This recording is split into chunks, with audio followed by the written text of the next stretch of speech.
tá? Eu estou vendo um momento hoje do conflito que corrobora toda a narrativa anterior que a gente fez. Eu não vou dizer felizmente, porque o cenário não é bom.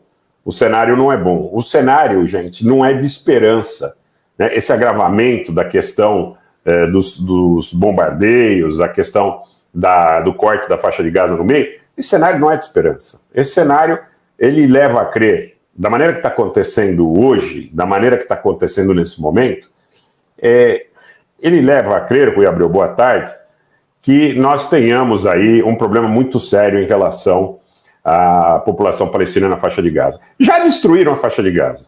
Vamos lá, já destruíram. A passagem está fechada, tá? Já destruíram. Como fecharam a passagem nesse momento, naturalmente, em algum momento vão abrir essa passagem de maneira gradativa, no meu modo de ver. Ontem saíram 599 pessoas com dupla nacionalidade ou estrangeiros, né?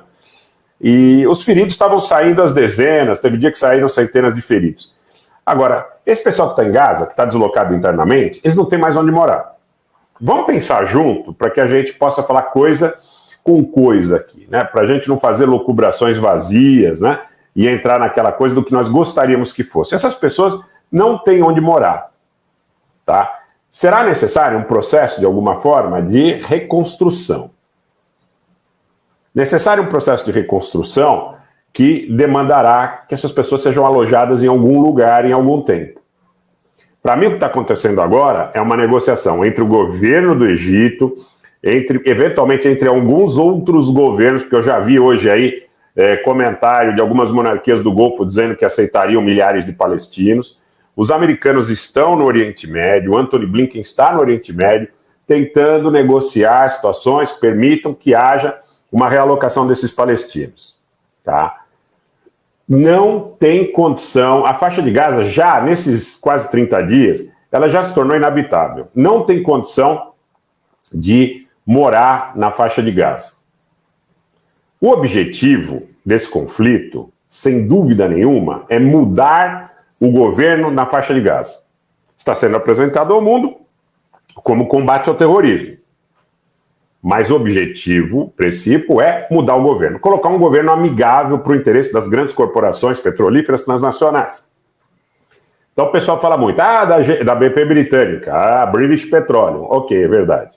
Da Eni italiana, é verdade. Mas o pessoal esquece, por exemplo, da SOCAR do Azerbaijão, o pessoal esquece da Hatch, que é de Israel, o pessoal esquece de petrolíferas menores, eventualmente vinculadas no guarda-chuva da BP, como algumas companhias escocesas que defendem e de forma exitosa a sua participação em blocos no litoral de Israel, em blocos que já são existentes. Olha, gente, enquanto Israel bombardeia Gaza, Israel está distribuindo, inclusive, essas concessões no seu Mediterrâneo. No Mediterrâneo, nas águas territoriais internacionalmente reconhecidas como israelenses, Israel está distribuindo essas concessões para governos, como eu falei agora, como do Azerbaijão, da Itália, da Grã-Bretanha.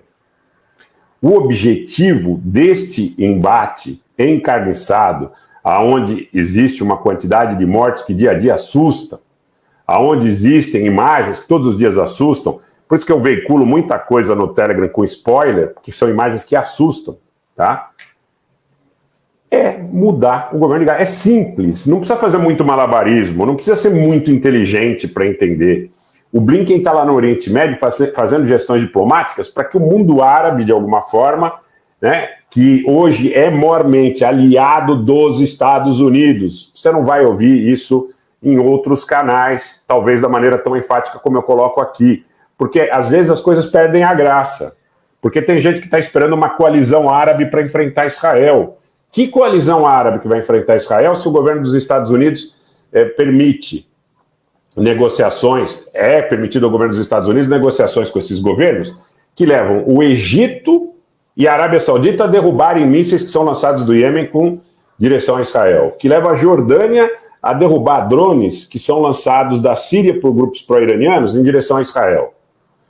Então não haverá coalizão árabe contra Israel.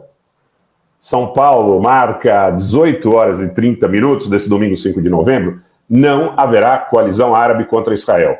Mas, Rogério, e a Turquia? O Erdogan falou tão duramente no Mustafa Kemal Atatürk para 2 milhões de pessoas. Senhores, a Turquia, cujo governo do Erdogan falou duramente no aeroporto Mustafa Kemal Atatürk para milhares ou milhões de pessoas, os números variam, treina os pilotos israelenses, conforme eu já disse várias vezes, que atacam Gaza. Logo, a Turquia, cujo eventual estremecimento de relações diplomáticas é comum em períodos em que Gaza é atacado de maneira menos intensa, mas que mantém relações diplomáticas com Israel e não mantém com a República Árabe Síria, tem embaixada de Israel em Ankara, mas não tem da Síria, porque o governo turco, a mídia turca, os canais de Telegram turcos chamam o governo do Bashar Assad de regime. A Turquia não lutará contra Israel. Tá claro? A Arábia Saudita não lutará contra Israel. O Egito não lutará contra Israel. É diferente do anseio popular, da vontade das populações. A população turca protesta. Hoje a população turca foi à frente de uma base da OTAN na Turquia e a polícia reprimiu com bala de borracha, com canhão de água, né, com gás lacrimogênio.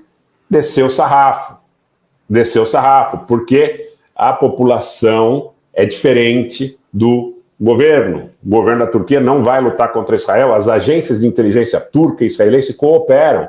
Quantas vezes eu já mostrei isso para vocês? Quantas vezes eu já mostrei com fatos concretos? Eu não estou mostrando aqui com conversa fiada, com gritaria, com xingamento, com aliciamento, com uma ação de operação psicológica. Eu digo, muitas vezes eu fico em desvantagem, tá certo? Em desvantagem por aqui ter a minha fala é uma fala que é baseada em fatos.